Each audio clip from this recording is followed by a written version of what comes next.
Watch Dr. Drew's new show at 9 on HLN. Weeknights on HLN. Today, the devastated grandma testified about Caylee's Winnie the Pooh blanket, laundry bags, hair, and more. Cindy cried when looking at photos of her dead granddaughter, who wouldn't, and she was visibly shaken when questioned about duct tape. Was the tape the Anthony's used to hang Caylee's missing poster, the same tape Caylee's killer may have used to suffocate her? Also, Caylee's body was found stuffed inside a canvas laundry bag. Today, Cindy testified she owned a bag just like that and kept it in the garage, where, if I remember right, that's where the tape was, too. Attorney Robin Sachs is here, and back with me is Andrea Lyon, Casey's former defense attorney. Andrea, it's funny, when I was talking to you during that last block, you made me take a beat and think, more than anything, you're right, that we all seem to be getting very gratified by the mob mentality we've developed towards Casey. It's hard not to, I got to say. And I keep wondering, is the defense going to stand up and come up with some far-flung explanation that takes this in an entirely different direction? Is that what we're to expect here? Or are they just going to chip away at the evidence that we've got? I can't answer that question. I'm not on the defense team anymore. I know what was said in the opening statement just like you do, and we're all going to have to wait and see what they intend to present. But the point that I'm trying to make here is that the evidence of murder isn't there. The evidence that she committed murder isn't there. There's plenty of evidence of suspicious behavior that most people find inexplicable and detestable, but that doesn't mean that she committed murder. And, it's very much like Camus' The Stranger, is it not? She is not behaving properly, therefore she's a killer. And my understanding, you had some understanding of what happened to the dead body in the trunk that I found the fact that there was a dead body there for 3 days so overwhelming to even think about. Was there something more to that we need to know? Well, first of all, I don't know how much proof they have that, in fact, the body was in the trunk. I mean, allowing in this sort of fake science that this Mr. Vass, somebody made up about he's a machine that can sniff air and tell that whether a dead body's been in there into evidence when it's never been peer-reviewed or tested or anything else is just quite surprising to me as an officer of the court that such testimony would be allowed in. But, there is a lot of problems with the evidence, not the least of which is that it is very likely, there's certainly plenty of evidence to show that's in the public record that the body was tampered with or moved in some kind of way, in which case a lot of what Dr. Garavaglia and other people have had to say about the condition of her remains becomes irrelevant if Mr. Kronk moved it. And there's all kinds of talk and speculation about the searches on the computer that was a family computer that anyone could use for chloroform.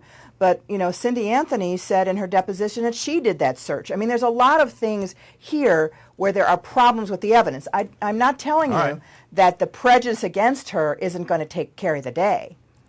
Okay, Robin, what do you react to all that? Well, I'm about to jump out of my chair Robin's right a prosecuting attorney, so have at it. Go ahead. No, I mean, it cannot be a coinkydink that there was searches for chloroform, that there was the smell of death from the car, that the Caylee Anthony's body is found so close to the home, that there's a heart-shaped sticker, that there's a Winnie the Pooh blanket. What you would say is Casey is involved.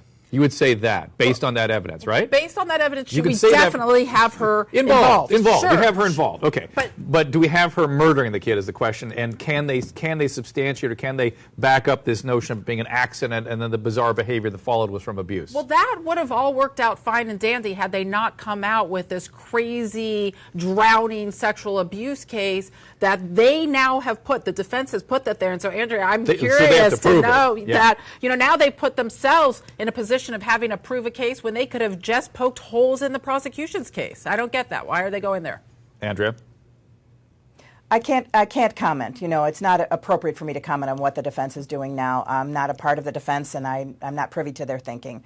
I know what you know, but I do know a lot about the holes in this case. And as I said, there's a difference between a suspicion, a detestation of behavior, and proof of guilt beyond a reasonable doubt. And all right, let me ask something else then. I asked this question. Yeah, let me ask you a question. Should she take the stand? Andrea, should we put Casey on the stand? Given that she has had detestable behavior, it's hard to defend her as a person. Should she be on the stand to give us the story?